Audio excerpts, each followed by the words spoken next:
लेकिन रेवती रानी नहीं गई। दूसरे दिन दक्षिण दिशा में विष्णु का रूप धारण कर लिया। पूरे नगर में तहलका मच गया, विष्णु जी प्रकट हुए हैं। पूरा नगर गया सम्राट सहित, रेवती रानी ने। तीसरे दिन पश्चिम दिशा में महेश्वर का रूप धारण करके, शंकर जी की जटाजूट रूप धारण करके प्रकट हुआ। पूरा नगर आया, शंकर जी प्रकट हुए सम्राट सहित। सम्राट ने रेवती रानी से कहा कि चलो वे हमारे यहाँ महेश्वर जी प्रकट हुए हैं। नहीं, रेवती रानी ने। वही सुबह से शाम तक देख रहा, तीसरे दिन सब आए, रेवती रानी ने। चौथे दिन अब क्या किया जाए, क्या किया जाए? ओ 25वें तीर्थंकर का समोसरण लगा दिया। सम्राट ने कहा रेवती रानी से, महारानी अभी तक तो तू कहती थी ये रागी देसी देवी देवता ब्रह्मा विष्णु महेश्वर, मैं इनको नहीं मानती। आज तो चल, बीतराग देव 25वें तीर्थंकर का समोसरण आया है, चलो दर्शन करके आते हैं, पूजन करके आते हैं। अब बताओ, कोटा में अगर कोई समोसरण आ जाए तीर्थंकर का, आप लोग जाओगे कि नहीं जाओगे देखने? है बस वही परीक्षा हो जाएगी। रेवती रानी ने कहा, स्वामी आगम में लिखा है कि तीर्थंकर 24 ही होते हैं एक चतुर्थ काल में। भरत क्षेत्र में 24 तीर्थंकर हो चुके, अब 25वां तीर्थंकर होना नहीं है। यह किसी विद्या प्रेमी का चमत्कार हो सकता है, किसी की चाल हो सकती है। 25वां तीर्थंकर संभव नहीं है। और सुबह से शाम तक सारे नगर में होड़ लगी थी, तीर्थंकर के समोसरण, तीर्थंकर का समोसरण, पूरे नगर में चर्चा थी, सब गए, लेकिन एकमात्र रेवती रानी पूरे नगर से उस समोसरण में नहीं गई। छुल्लक जी को विश्वास हो गया, विद्याधर था, छुल्लक था, विद्याओं का स्वामी था। 5वें दिन छुल्लक का वेश धारण करके कुष्ठ रोग, भयंकर कुष्ठ, कि एकदम गली में से निकले तो पूरी गली में बदबू भर जाए। जैसे ही गली में से आर गृह निकला कि सब लोगों ने अपने अपने दरवाजे बंद कर लिए और पूरी गलियां इधर उधर हो गई, बदबू के मारे हालत खराब है सबकी। और फिर विद्या की बदबू एकदम भयंकर, सब लोग किनारे हो गए। रेवती रानी को किसी सेवक ने समाचार दिया कि एक छुल्लक जी आ रहे हैं जिनको कुष्ठ रोग है, भयानक कुष्ठ है, और आर्चर्य के लिए आ रहे हैं। रेवती रानी तुरंत मंगल कलश लेकर के बाहर खड़ी हो गई, ये स्वामी इच्छा में अत्रो अत्रो अत्रो तिष्ठो तिष्ठो तिष्ठो, मन शुद्धि, वचन शुद्धि, काया शुद्धि, आर्जल शुद्ध है, भोजनशाला में चलिए है स्वामी। छुल्लक जी आ गए, आहार करने बैठ गए। महल के जितने भी सेवक थे सब इधर उधर हो गए, बदबू के मारे कोई उस आंगन में टिक ही नहीं पा रहा था। लेकिन रेवती रानी ने अकेले छुल्लक जी को बहुत अच्छे से आहार।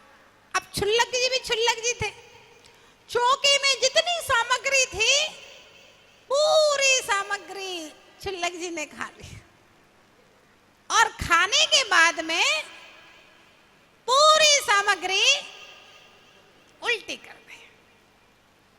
इतनी सारी उल्टी कर दी, पूरे एकदम चौके में उल्टी उल्टी हो गई। अब रेवती रानी की आंख से अश्रु की धारा निकल पड़े कि हे भगवान, मैं भी कैसी पापिनी हूं कि छुल्लक जी के स्वास्थ्य के प्रतिकूल आहार मैंने दे दिया, जिसके कारण से छुल्लक जी को उल्टी हो गई। अब छुल्लक जी तो छुल्लक जी, एक बार उल्टी हो गई है ना हो गई, काम खत्म। 24 घंटे का दोबारा पानी पीने का तो कोई काम नहीं है। हमारे यहाँ चाहे साधु के प्राण निकल जाएं, लेकिन दोबारा पानी पीने का कोई काम नहीं। उसको बड़ा पश्चाताप हो रहा था, आंख से आंसू आ गए और वह धीरे धीरे करके साफ सफाई के लिए सेवकों को बुलाया। कोई सेवक ही नहीं आया तो वो खुद ही सफाई करने लगी। छुल्लक जी देख रहा है। अब सोचो, अपने यहाँ कोई आहार करने आए और पूरे चौके का सामग्री खाली कर दे और फिर पूरी उल्टी कर दे, तो आप लोग क्या कहोगे? कितना खाते हैं प्रकाश जी? कितना खाते हैं?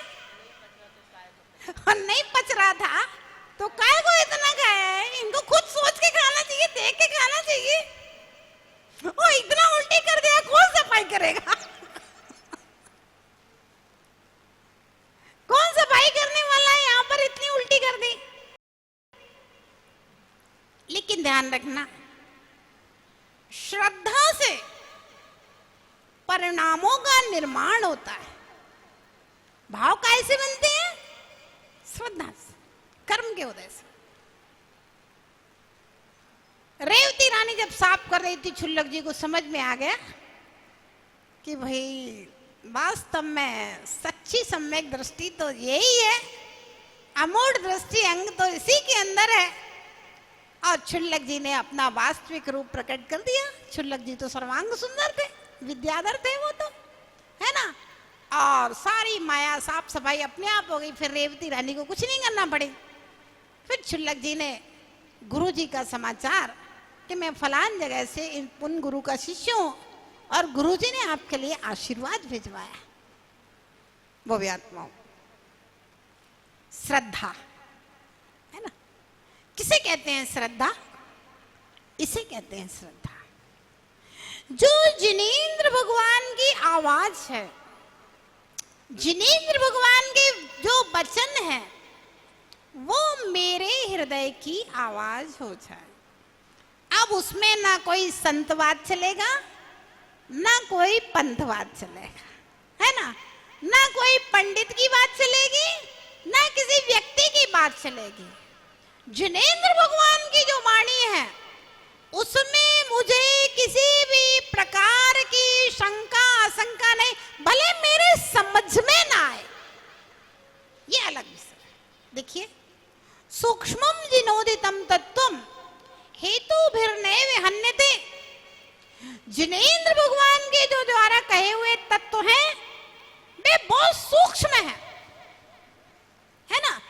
और हेतुओं से, किसी भी निमित्त से कटते नहीं हैं। आज्ञा सिद्धम तु तद्ग्राह्यम नान्यथा वादिनोजना। मुझे उनमें कोई तर्क वितर्क करने की जरूरत नहीं है। मुझे बस जिनेंद्र भगवान की आज्ञा स्वीकार है, क्योंकि नान्यथा वादिनोजना, किसी भी द्रव्य क्षेत्र काल भाव में जिनेंद्र भगवान अन्यथा नहीं बोल सकते, क्योंकि न उनमें राग है, न उनमें द्वेष है, न उनमें अज्ञान है। अन्यथा बोलने का कारण क्या होता है?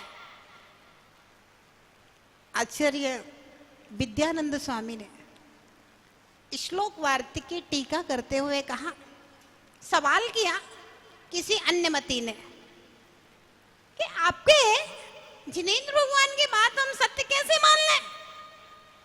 तो आचार्य महाराज कहते हैं, विद्यानंद स्वामी, कि अन्यथा बोलने के दो ही कारण होते हैं। या तो व्यक्ति के अंदर राग द्वेष हो या फिर अज्ञान हो। मान लो राग द्वेष नहीं है, सहज है, सरल है, लेकिन बेचारा अज्ञानी है तो अज्ञान के कारण गलत बोल देगा। और राग द्वेष है तो ज्ञानी होने के बाद में भी वो जानबूझ के गलत बोल रहा है।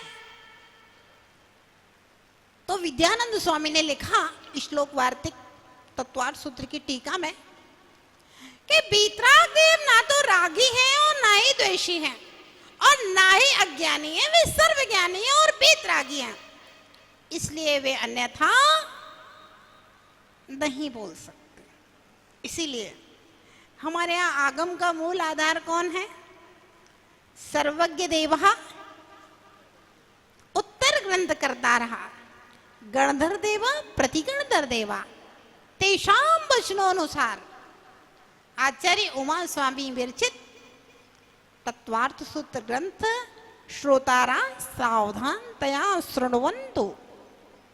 हे श्रोताओ, सावधान होकर के सुनो, क्योंकि ये सर्वज्ञ की वाणी जो परंपरा से चली आई है वही आचार्य उमा स्वामी महाराज ने लिखी है। अपने मन से आचार्य उमा स्वामी महाराज ने, विद्यानंद स्वामी ने, अकलंक स्वामी ने अपने मन से कुछ भी नहीं लिखा है। जो परंपरा से वाणी चली आई है भगवान महावीर की वही लिखी है। सावधान जो कहा जा रहा है एक शब्द भी अन्यथा नहीं है। भव्यात्माओं, ये श्रद्धा मेरे हृदय में आ जाए, जिसके हृदय में आ जाए, आपके हृदय में आ जाए, भले आपको कुछ नहीं आता, हाथी की तरह, शेर की तरह, नाग नागिन की तरह, हमें कुछ भी नहीं आता है, शूकर की तरह कुछ भी नहीं आता है हमें। सबसे पहला सम्यक दर्शन, 10 प्रकार के सम्यक दर्शन जो अकलंक स्वामी ने राजवार्तिक में लिखे हैं, उनमें सबसे पहला सम्यक दर्शन आज्ञा सम्यक दर्शन। मुझे जिनेंद्र भगवान प्रमाण है, इसीलिए हम इनका अभिषेक करते हैं, इसीलिए इनको नमस्कार करते हैं, इसीलिए हम इनकी पूजा करते हैं। हे भगवान, मुझे आपका शासन, आपकी बात प्रमाण है, मैं आपको स्वीकार करता हूं। बीतरागी देव को बस यही है आज्ञा सम्यक दर्शन। और मोक्ष महल की प्रथम श्रेणी, मोक्ष मार्ग की शुरुआत समयसार की गाथाओं से नहीं होती। मोक्ष महल की शुरुआत बड़े बड़े ग्रंथों से नहीं होती है। मोक्ष मार्ग की शुरुआत आज्ञा सम्यक दर्शन से होती है। आप आज्ञा को स्वीकार करो, भगवान के ऊपर विश्वास करो। जिस कुल में आपने जन्म लिया है, सौभाग्य हमारा कि हमारे कुल देवता बीतराग देव हैं। ज्यादा नहीं भटकना पड़ा, सीधे मम्मी पापा ही मंदिर ले आते हैं, किसी की जरूरत नहीं है। तो आज्ञा सम्यक दर्शन पहले स्वीकार करो, उसके बाद भगवान ने क्या कहा है धीमे धीमे करके। जिनवाणी की 4 लाइनें पढ़ो, लेकिन रोज पढ़ो। प्रवचन अपनी जगह है, यूट्यूब पे आप सुनते हैं, टीवी में सुनते हैं, वो अपनी जगह है। लेकिन आगम जो है, जो ग्रंथ हैं, 4 लाइनें पढ़ो आप इसकी।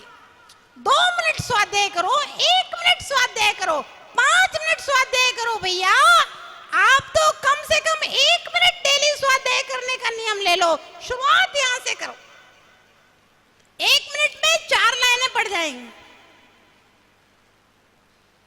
4 लाइनें पढ़ो, 1 मिनट आप पढ़ो, लेकिन हमारे जिनेंद्र भगवान ने क्या कहा है उसको आप मूल आचार्यों के ग्रंथों से पढ़ना शुरू करो। प्रथमान योग पढ़ो, चरणानी योग पढ़ो, पढ़ो, लेकिन 1 मिनट पढ़ो, 4 लाइनें पढ़ो। धीरे धीरे करके बूंद बूंद से गागर भरती है और बूंद बूंद से सागर बढ़ता है। आचार्य पूज्यपाद स्वामी से सर्वार्थ सिद्धि ग्रंथ में कहा कि भगवान समझ में तो कुछ आता नहीं है, पढ़ के क्या करें। आचार्य महाराज ने बड़ी अच्छी बात कही सर्वार्थ सिद्धि ग्रंथ में। उन्होंने कहा कि अगर आप कोरे घड़े में नया मिट्टी का मटका, कोरे घड़े में 1 बूंद पानी डालोगे तो क्या होगा पंडित जी? कोरे घड़े में 1 बूंद पानी डाली आपने राजू भैया, तो क्या होगा? सूख जाएगा, पानी नहीं दिखेगा। फिर दूसरी बूंद डाली प्रकाश भी सूख जाएगा, पानी नहीं दिखेगा। फिर तीसरी बूंद डाली आपने, फिर क्या होगा? वो भी सूख जाएगी। फिर चौथी बूंद डाली उसमें, फिर क्या होगा? वो भी सूख जाएगी। और फिर बूंद बूंद बूंद बूंद बूंद बूंद बूंद बूंद, जितनी सोखने की क्षमता है उतना सोख लिया उस मिट्टी के घड़े में। और उसके बाद जब बूंद डालोगे तो बूंद बूंद बूंद बूंद पानी दिखाई देगा और घड़ा भर जाएगा। आचार्य महाराज कहते हैं, चंद्र प्रकाश जी, बस यही क्रम है। आप पहली बार पढ़ोगे, 4 लाइनें समझ में नहीं आई, क्या बेकार गई वो 4 लाइनें? बेकार गई क्या? जैन साहब, बेकार गई भी 4 लाइनें? नहीं, वो भी सूख गई है हमारे आत्मा रूपी घड़े में। फिर दूसरी 4 लाइनें पढ़ी, वो भी सूख गई। तीसरी 4 लाइनें पढ़ी, वो भी सूख गई। चौथी 4 लाइनें पढ़ी, वे भी सूख गई। और जब सूखने की क्षमता पूरी हो जाएगी आत्मा में, फिर जब हम पढ़ेंगे ज्ञानावर्णी कर्म का जो उदय चल रहा है, पढ़ने से वो क्षयोपम बनते बनते जब उदय कम होगा तो वही बूंद दिखाई देने पड़ेगी और मालूम चलेगा तू जिनागम का प्रकांड विद्वान बन गया। भैया, एक बहुत बड़ा पत्थर है, एक बहुत बड़ा पत्थर था, उसके ऊपर एक घन मारा, पत्थर नहीं टूटा। दूसरा घन मारा, तीसरा घन, 99 घन मारते गए, पत्थर नहीं टूटा।